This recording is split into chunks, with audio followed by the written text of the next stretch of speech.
There is an old saying in the hill country where Maren Voss was born, one her grandmother stitched into a flour sack square and hung above the root cellar door. And it goes like this. Stone knows the weight that water forgets. She heard it as a child without understanding it. She heard it again the winter her grandmother died, standing at the cellar door with cold hands and an empty stomach, and she still did not understand it entirely. It would take another 20 years, 900 rejected sweet potatoes, one county extension agent named Dale Pruitt with excellent posture and a clipboard, and a January ice storm that sealed every road in the valley before she would understand it in the only way that matters, which is through the body, through the hands, through the thing you built when everyone around you was certain you were broken. She was 43 years old, the autumn she pulled up to the Kinzer brothers' packing shed in her dead husband's truck, the bed rattling with empty wooden crates, and asked the foreman whether she could have the Cull pile. Not buy it. Have it. The foreman, a sun-dried man named Arvid, who had worked that shed for 30 years and had seen a great deal of human peculiarity, squinted at her over the clipboard he held. The Cull pile, he repeated. The deformed ones, she said. The ones with the rot spot or the funny end. He told her they fed the Cull pile to their own hogs. She told him she knew that, and she was asking anyway. Arvid looked at the empty crates, and then at the truck, a 12-year-old workhorse with a cracked mud flap, and then at her, and he told her she could have whatever she could load before noon on Saturday, because after noon, he needed the yard clear. She thanked him and left. That was the third week of October. The mountain ash trees along County Road. 7 were burning orange, which her grandmother had always said meant a hard winter was already decided. The season's mind already made up. The cold just waiting for its proper entrance. Maren had kept goats for 11 years, first with her husband Teddy, and then alone after the aneurysm took him in April 2 years prior. She had 41 goats, 32 does, 5 wether, and 4 young bucklings she was keeping through their first winter. The herd was a Kiko and Boer cross, built for forage and constitution. But constitution alone does not feed an animal through a sealed winter. And Maren had been watching the forecast maps in the county extension office with a specific and focused attention since the first week of September. The maps troubled her, not because of what they showed with certainty, but because of what they agreed upon in the margin, in the peripheral probability bands that most people's eyes slid past. The moisture forecast for December through February was sitting in the 93rd percentile for accumulated precipitation, a number she had written in her small notebook with a circle around it. She had also written the number 41, the number of animal days of reserve feed she currently carried in her loft, and beneath that, she had done simple arithmetic. 41 goats times 180 days of a hard winter equals 7,380 animal days of required forage. She had 2,920 covered. She was short by more than 4,000 animal days of feed, and hay prices in the valley had already jumped because 3 other farms had seen the same maps and were buying. She could not afford to buy what she needed at current prices. This was a plain fact she held without self-pity, the way you hold a stone in your hand, and note its weight without blaming the stone. Teddy's medical debt had taken the savings and one of the back pastures. What she had left was the herd itself and her labor and her grandmother's flour sack square on the cellar door. Her grandmother, Elsa Voss, had kept goats on this same land for 40 years before her. And Elsa had also kept a journal, or rather a sequence of 3 journals. The first beginning in 1961, the last ending in 1989. Each one a dense and unhurried record of what the land did, and what the animals did, and what she, Elsa, did in response. The journals were written in a hand that slanted leftward, deeply personal and specific, filled with weather notes and feed calculations and small drawings of hoof conditions. Marin had read them once through after Elsa died, and then placed them in the cedar chest at the foot of her bed, not because she did not value them, but because she had not yet needed them. She went back to them in September when the maps troubled her. She sat at the kitchen table with all three journals open and read them the way you read a surveyor's report. Slowly, returning to passages, writing numbers in her notebook. What she found was this. In the winter of 1978, a winter Elsa described as the worst in recent memory, a winter that sealed roads for 11 consecutive days in January and killed cattle in low-lying farms through the valley. Elsa had not lost a single animal. Her feed record for that winter showed her carrying twice the expected reserve, and the reason she carried twice the reserve was a paragraph in the November 1977 entry that read, "In full, bargained 3 loads of culls from Harkin's shed, the deformed sweet potato they cannot ship.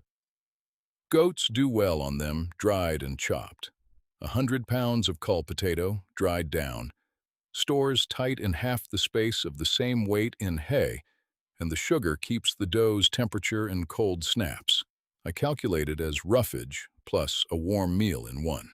Do not let the meat wet, or you will have bloat. Dry them first. Always dry them first." Marin read that paragraph 4 times. She wrote it in her notebook, word for word.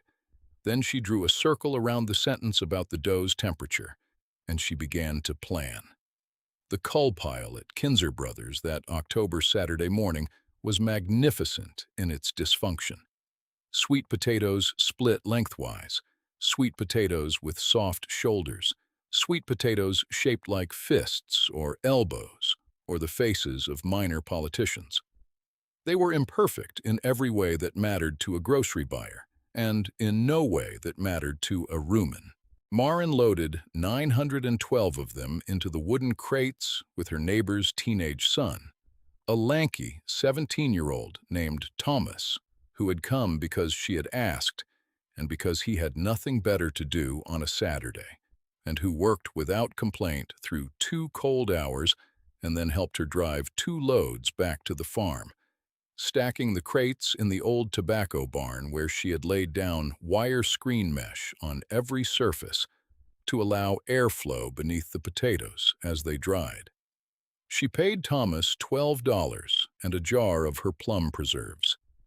He looked at the crates filling the barn, which was a large barn, and he said nothing. She told him thank you, and he left. She began slicing and drying that same afternoon. She had 2 food dehydrators she had bought at an estate sale for $30 total, and she ran them continuously. And she also spread sliced rounds on every wire rack she could borrow or improvise, and hung them in the upper reaches of the tobacco barn, where the heat collected and the air moved. The process was slow. 912 large sweet potatoes, sliced to a 1/4 inch, dried to a brittle chip, shrinks by approximately 65% in weight and stores in perhaps 1/3 of the original volume. The math was good. The labor was immense. She worked it in the hours before morning feeding and after evening feeding, and she worked it on weekends. And some mornings, Thomas appeared without being asked and sliced potatoes in silence for 2 hours before school. She said nothing to him about why. He asked nothing. They worked. It was during this period that Dale Pruitt, the county extension agent, stopped by on what he described as a routine welfare check, which Marin understood to mean that someone in the valley had mentioned her odd behavior, and Dale, who was conscientious and not unkind, had decided to see for himself. He found her in the tobacco barn in the second week of November, surrounded by fragrant, amber rounds of drying sweet potato, her hair tied back, her hands stained faintly orange. He stood in the doorway for a moment and took in the sight. Then he said, with the careful gentleness of a man who has been trained to deliver difficult news to grieving people, that he was concerned about her feed situation going into winter, and that the county had a hay subsidy program for farms that had experienced a hardship year, which her farm had, and that he could help her apply. He had a clipboard. He held it slightly forward as if offering it. She told him she was handling it. He looked at the sweet potatoes. He said that dried root vegetables were not a recognized supplemental feed for small ruminants in current extension guidelines, and that the energy profile was inconsistent with the cold weather caloric demands of a lactating or gestating doe. He said this carefully, with his head slightly tilted, which was his way of indicating that he was sharing information, not criticizing. She told him her grandmother had run them on culled sweet potato through the winter of '78 and not lost a single animal. He paused. He wrote something on his clipboard. He said the winter of '78 was more than 4 decades ago, and that feed science had advanced significantly since then. He said he would leave her some literature. He left literature. It was about hay storage and goat mineral supplementation and emergency veterinary resources in the county. It was well produced. She set it on the kitchen table and later used it to level a wobbly chair leg. He was not a cruel man. She did not think him cruel. She thought him the kind of confidant that comes from a great deal of formal education delivered quickly. The kind of confidence that moves through the world leaving pamphlets, which is sometimes helpful and sometimes the subtlest possible form of telling someone they do not know their own life. November passed. The drying continued. Her neighbor Joan Kettner stopped by with a casserole and stood in the barn for a long time looking at the racks and then said quietly that she and her husband were worried about Marin, and that grief did strange things to a person's sense of proportion, and that Teddy would not have wanted her to exhaust herself over something the bank could solve with a loan. Joan meant it with every ounce of her warm heart. She stood there, radiating genuine care. Marin thanked her for the casserole and ate it that evening, and it was good, a chicken and wild rice thing, and she thought about Joan's worry, and then she went back to the barn and sliced more potatoes. This is the specific loneliness of being right when the people who love you have decided you are wrong. Not that they oppose you, but that their care arrives as a soft, warm argument that you must also decline. By the first week of December, she had completed the first third of the drying. By the third week, she had completed 2/3. Tomas had become a reliable presence, arriving on Saturday mornings with his own knife, a good one with a wooden handle, and working through the morning without instruction. They developed a rhythm.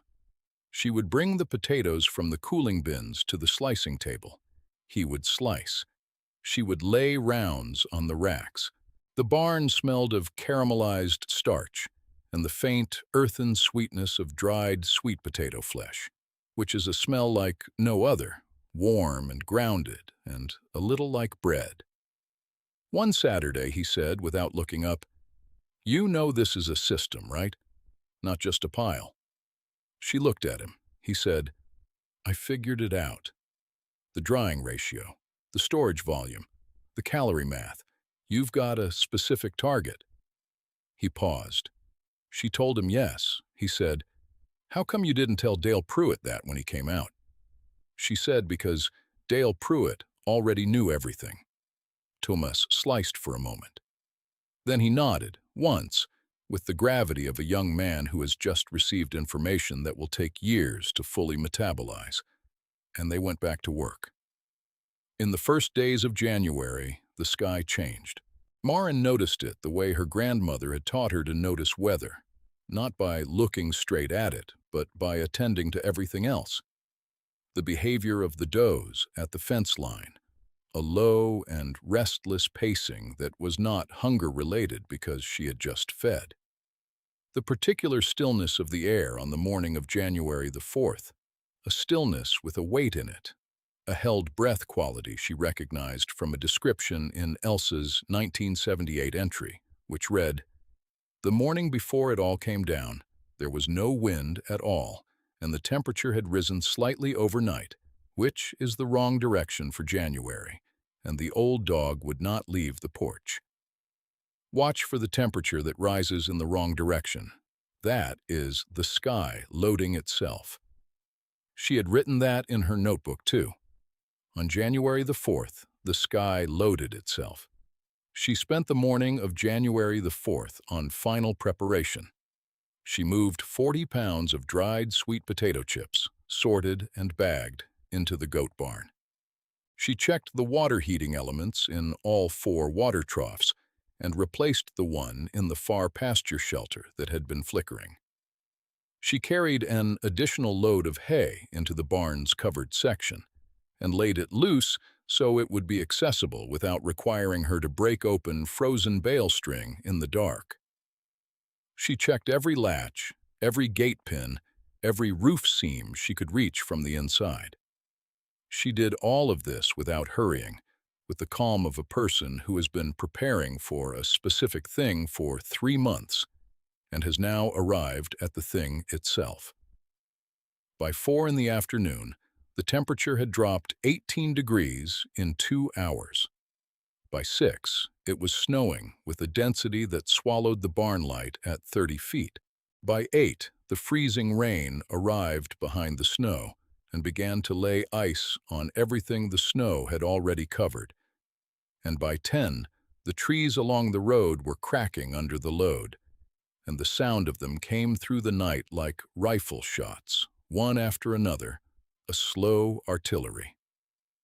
Marin sat in the kitchen with the wood stove burning high and her grandmother's journals open on the table, and she listened to the trees, and she did not go to bed until the storm had peaked, which was sometime near 2 in the morning when the cracking slowed and the wind dropped, and the world outside became uniformly, entirely sealed. She was up at 5:30. The temperature outside was 4 degrees Fahrenheit. County Road 7 was not a road anymore. It was an undifferentiated white and ice surface, indistinguishable from the field beside it. The fence posts, the only indication that the road was there. She had heard on the emergency radio that the county had issued a travel advisory declaring all secondary roads impassable, and that road crews were prioritizing the state highway, which meant County Road 7 would not be cleared for some number of days. She noted this without alarm. She pulled on her barn layers, her insulated bibs over 2 wool underlayers over a thermal base, her grandmother's heavy coat on top, and went to the goats. The goats were fine. The 4 bucklings were piled in the corner of the deep, bedded section with their heads resting on one another's backs, in a pyramidal arrangement that was both practical and touching. The does were alert and vocal and hungry. She fed hay and then supplemented with a portion of dried sweet potato chips scattered across the hay, and the response was immediate and total. Every goat in the barn dropped its head and began to eat with a focused intensity. The chips were high in sugar and complex carbohydrate, and in 4-degree weather, the rumen's conversion of those sugars to heat was nearly perceptible, a metabolic furnace stoked exactly when the stove needed wood. She watched them eat. She wrote nothing. She simply watched. It was on the second day of road closure, January the 6th, that Dale Pruitt appeared on foot at her driveway gate, having walked what she later calculated was 2¼ miles from where his truck had slid off County Road 7 into the shallow drainage swale. He was wearing a good coat, a modern thing with a technical shell and synthetic insulation, and he was carrying his clipboard inside the coat to protect it from moisture, which she would later think about as a detail that was both practical and revealing. He was not in physical danger.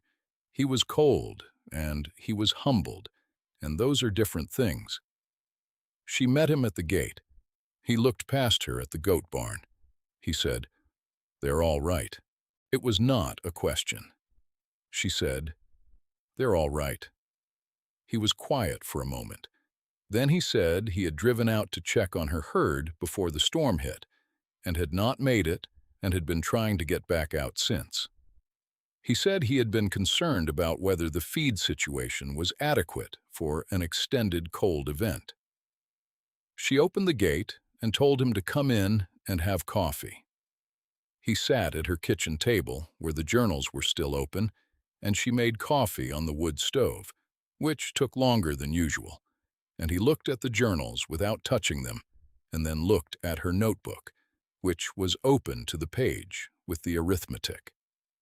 He said nothing for a while. Then he said, "I should have looked at this more carefully when I came out in November." She poured his coffee. She said, "You were being careful." He said he had been certain, which is a different thing. She did not agree or disagree. She handed him the coffee. He asked how she had known the storm would hit this hard and hold this long. She brought out Elsa's 1978 journal and set it on the table open to the November entry and let him read it. He read it twice. He said, "Your grandmother calculated the drying ratio in 1977. She said, 1977. He said, "And she got it from experience before that, presumably." She said, "Presumably." He was quiet again. Then he said, "I've been in extension for 19 years. She said, "I know." He said, "I've never cited a 70-year-old farm journal in a feed guidance document." She said nothing. He drank his coffee. Outside, the sealed and ice-bound world was utterly still, the silence of a valley that has surrendered to its winter. And in the goat barn, 41 animals were warm and fed and making small sounds of contentment that a person standing at the kitchen window could just barely hear. He stayed for 3 hours, helping her carry feed to the far pasture shelter on the hand sled she used for moving water buckets in winter. He was stronger than he looked. He did not complain about the cold. When he left, walking back toward his truck, he paused at the gate and said, "Mrs. Voss." She looked at him. He said, "Is there any of the dried sweet potato left?" She said she had perhaps 230 pounds surplus. He said he was going to call around to 3 farms in the valley whose small ruminant herds he was worried about. Farms that had not been able to get adequate hay stored before the storm, and he wanted to know whether she would sell some of her surplus. She asked how much those farms needed. He gave her 3 numbers. She did the math in her head. She said, "I can cover 2 of the 3 if they can get a sled out to the road." She said she would charge them what the Cull pile had cost her, which was nothing, plus the cost of running the dehydrators for 68 days, which she calculated at $14.30 in electricity. She said she would ask each farm to return the equivalent weight in hay when the roads opened, because she would need to rebuild her reserve before kidding season. He looked at her for a long moment. He said, "That's not a business model." She said, "No." He said, "It's something else." She said, "Stone knows the weight that water forgets." He looked uncertain. She said, "It means the thing you build slow and solid outlasts the thing that moves loud and fast. Go call your farms." He went. The roads opened on January the 11th. The valley came back to itself slowly, the sound of plows first, then trucks, then voices, then the ordinary commerce of lives returning to motion. 2 of the 3 farms Dale had called, did receive dried sweet potato supplement during the closure, carried by sled to the road on January the 7th and collected there by the farm families who had been waiting. Both herds came through the closure in good condition. The third farm, a larger operation run by a man named Garrett Fells, who had laughed at the sweet potato story when he heard it in November and had purchased an expensive automated hay feeder system that had frozen solid on January the 5th, lost 9 sheep to cold exposure in the 2 days before the road opened, and he could get feed in. He did not laugh about the sweet potatoes after that. He did not say much of anything about it. He came to Marin's gate in February, after kidding season had begun, and the world was soft again at the edges with early thaw. And he stood there, holding his hat in both hands, and he said that he understood she had helped 2 of his neighbors, and he wanted to know if she would tell him what she knew.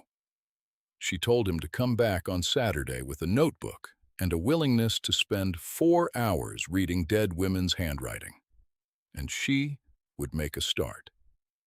He came back on Saturday. He brought his adult daughter, who was going to take over the farm in 2 years' time, and she took more notes than her father and asked better questions. And Marin thought, good, there it is. Dale Pruitt wrote a piece for the Regional Extension newsletter that spring, titled Vernacular Feed Knowledge and Cold Weather Ruminant Management, a case study, which was not the most arresting title in the history of agricultural literature, but which cited Elsa Voss's journals directly, with attribution, and which recommended that extension agents soliciting intake on feed planning from small ruminant producers specifically ask whether the producer held family records from prior generations, as such records might contain empirically derived information not present in current formal guidance. He sent Marin a copy. She read it. She sent him a thank you note on plain cardstock in her flat, deliberate handwriting. She kept a copy of the newsletter. She did not clip it and display it. She set it in the cedar chest with the journals. Tomas graduated 2 springs later and went to the State Agricultural College on a partial scholarship with the intention of studying animal science. He wrote to Marin before he left, a single page in the looping hand of a person who does not write letters often, saying that the Saturdays in the tobacco barn had been the most educational thing that had happened to him outside a classroom in his memory, and that he understood now what a system was, and that he was going to try to build things that way. She wrote back a single paragraph telling him to keep his own notebooks, to be specific about numbers, and to read any old record he could get his hands on before deciding he understood a place. She signed it M. Mar Voss. In the late autumn, 7 years after the ice storm, the Kinzer brothers' packing shed permanently shuttered, bought out by a larger regional operation that did not maintain a coal pile for distribution because their waste stream went to a composting contractor. Marin had by then established a relationship with 4 other packing and processing operations within a 50-mile radius, and she had formalized the drying method into a 2-page written guide, hand-typed and photocopied, with Elsa's calculations annotated in modern terminology by Thomas, who had by then completed his degree and was back in the valley managing his parents' farm with a different vocabulary for everything Marin had always known. The guide was passed around at the county small ruminant producers meeting in October of that year, and then the next year. And then it became a standing document that new members received, along with the meeting minutes and the mineral supplement chart. Someone laminated a copy and pinned it to the corkboard in the county extension office. Dale Pruitt, who had 9 months left before retirement, walked past it every day and did not move it. Elsa Voss's 3 journals were eventually donated to the County Historical Archive, where they were cataloged under the heading Agricultural Records, Personal, Voss Farm, 1961 to 1989, and where they sat in acid-free boxes in a temperature-controlled room. A graduate student in rural history found them in the second year of a research project on informal knowledge transfer in mountain farming communities and wrote a master's thesis chapter on Elsa's feed calculations, arguing that the methodology represented a form of empirical husbandry science conducted outside institutional channels, preserved through family literacy and physical practice rather than through publication. She cited the ice storm of January 2018 as a recent instance of the methodology's field validation. She contacted Marin to ask several questions. Marin answered them by phone, speaking in brief, declarative sentences. And at the end of the conversation, the graduate student said, "I want to make sure I'm characterizing this correctly. You saved 41 animals and helped 2 neighboring farms through a 9-day weather event, using a method your grandmother derived from observation in 1977. Marin said, 1977 for the sweet potato, earlier for the broader principle. The student asked, "What is the broader principle?" Marin said, "Stone knows the weight that water forgets." The student asked what that meant. Marin said, "The thing you build slow and heavy holds when the thing that moves fast is already gone." The student wrote it down. She included it in the thesis. The thesis committee asked her to clarify it in the conclusion. She wrote, "It means that patient, accumulated, embodied knowledge outlasts confident, expedient certainty, and that the difference is rarely apparent until the moment of maximum stress, at which point it is entirely apparent, all at once, to everyone." On the south wall of the goat barn at the Voss farm, there is a flour sack square in a simple frame. The stitching is faded to near invisibility in places, the fabric foxed at the corners from decades of barn air. The words on it are in a hand that slants leftward. They read, "Stone knows the weight that water forgets." Beneath the frame, on a piece of barn wood fixed with 2 small nails, is a card in flat, deliberate handwriting that says, "Dried sweet potato, 1/4-inch rounds, 68 days, 912 culls, 41 animals, 0 lost." It is not a boast. It is a record. It is the difference between the 2 things that matters, and the difference is everything.